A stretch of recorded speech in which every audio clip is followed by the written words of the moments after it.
Dlaczego ta perspektywa gatunkowa jest ważna? Bowiem obaj reżyserzy, i Wiesław Saniewski, i Juliusz Machulski, kiedy mówili w wywiadach o swoich filmach, na pierwszy plan wysuwali właśnie te kategorie gatunku.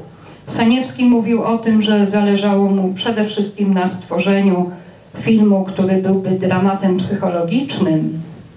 Natomiast Juliusz Machulski bardzo wyraźnie w latach 80., kiedy Seksmisja weszła na ekrany, podkreślał, że był to film science fiction. I właśnie o ten element gatunkowy chodziło mu najbardziej, kiedy przygotowywał scenariusz i kiedy przygotowywał produkcję tego filmu. Dlaczego ma to takie duże znaczenie? Bowiem ta interpretacja gatunkowa może tutaj zostać powiązana z reprezentacją genderową, gdyż wyznacza takie szerokie, bardzo ogólne ramy, zarówno dla wizerunków męskich i kobiecych, jak i sposobu interpretacji problemów, jakie w tych filmach przedstawiono. Chciałam zacząć od takiego krótkiego omówienia wywiadu z Wiesławem Saniewskim, który został zamieszczony w periodyku omawiającym nowości filmowe wchodzące na polski rynek, zarówno polskie, jak i zagraniczne produkcje. Ten periodyk obecnie nie istnieje, natomiast w czytelni można znaleźć jego archiwalne egzemplarze.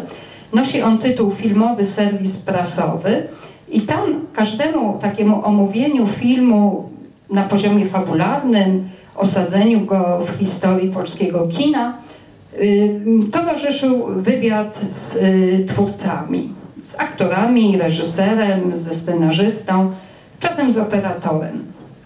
Kiedy nadzór wszedł na ekrany, pojawił się wywiad z Wiesławem Saniewskim, który zaakcentował w tym wywiadzie dwie sprawy. Pierwsza dotyczyła tego, skąd czerpał inspirację, pisząc scenariusz do nadzoru. I mocno autor podkreślał tutaj, że inspiracją były dla niego fakty z rzeczywistości. Oparł ten swój scenariusz na prawdziwej historii kobiety skazanej na dożywocie, przebywającej w zakładzie karnym, która zachodzi w ciążę, rodzi się dziecko i ta kobieta walczy o uzyskanie praw do opieki nad dzieckiem. Szczególnie motywuje ją to, że dziecko jest chore i jej pomoc, taka bezpośrednia pomoc w wychowywaniu tego dziecka może mu w jakiś sposób złagodzić cierpienie i ułatwić funkcjonowanie pomimo choroby. Wiesław Saniewski, kiedy wypowiadał się na temat powstawania scenariusza, akcentował również to, że tworząc ten dramat psychologiczny, nie chciał się skupić tylko na tej jednostkowej historii, która stała się punktem wyjścia dla całego filmu.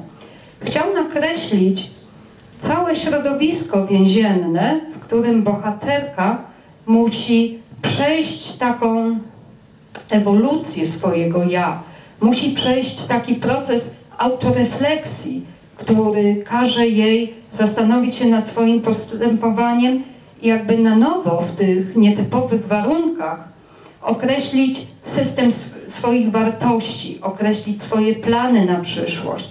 Te plany zostają tutaj podporządkowane dziecku. Niemniej jednak jest to jak gdyby końcowa decyzja, którą bohaterka podejmuje będąc w relacjach, w kontaktach z innymi kobietami. Oglądając ten film, zwróćcie Państwo uwagę na to, jak ciekawie są zarysowane właśnie te relacje między wszystkimi więźniarkami, które zostają tutaj przedstawione jako postacie drugoplanowe.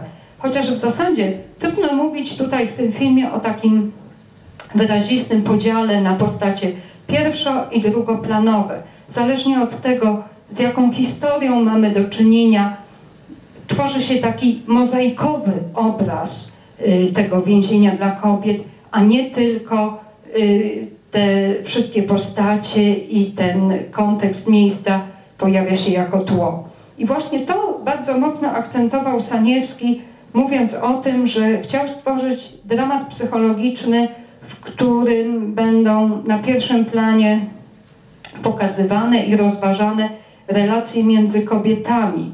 Chciał, aby jego film był takim studium kobiecej psychiki.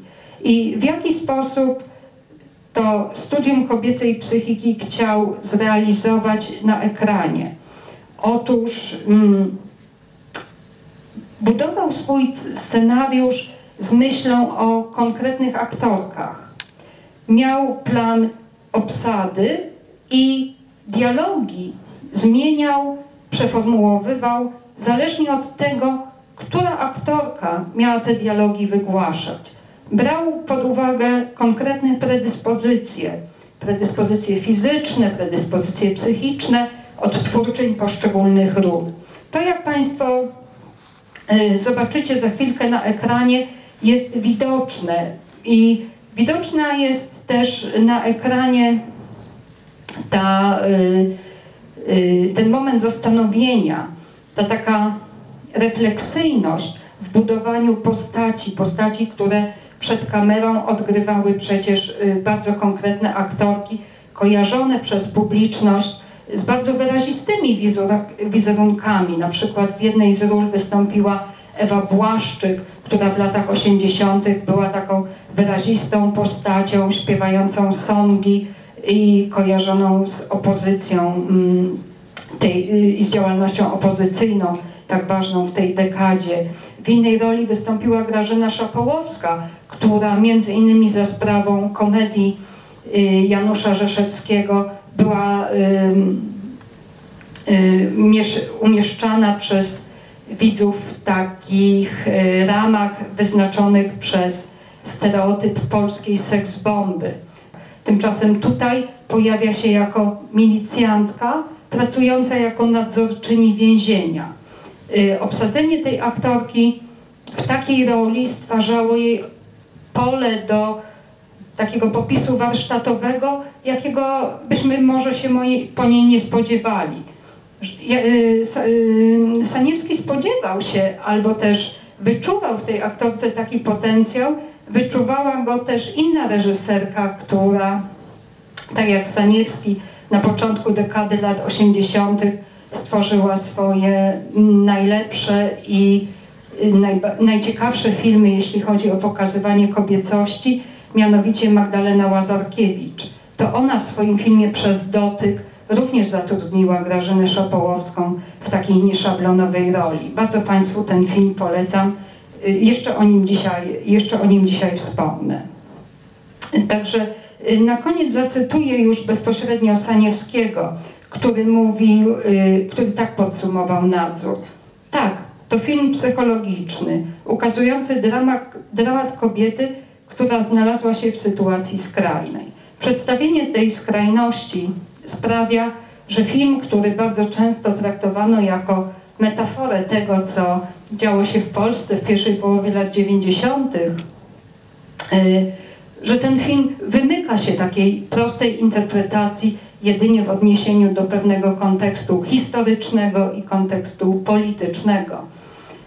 Film ten, idąc tropem zasugerowanym przez Saniewskiego, staje się takim studium psychiki kobiecej, który można analizować i rozpatrywać całkowicie w oderwaniu od realiów właśnie takich historyczno-polityczno-socjopolitycznych.